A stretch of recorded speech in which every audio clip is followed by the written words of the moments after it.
let's set up your safe. Let's open it by the key.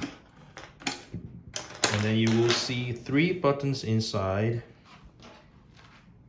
One, it's set password.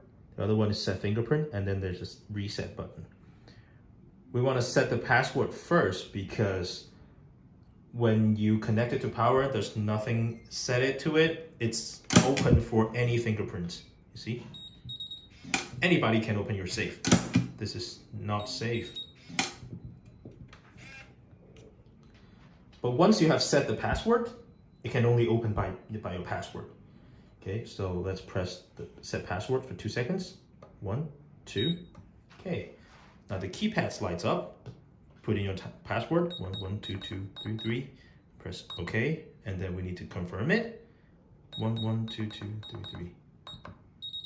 Okay, now you hear the 3 beep beep beep. That means your password is set.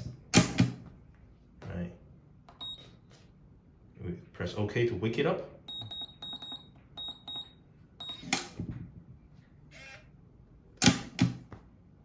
Yep. Let's try fingerprints. Does not work because your safe is now locked. Your safe is now protected by your password. And then we can start setting up the fingerprints.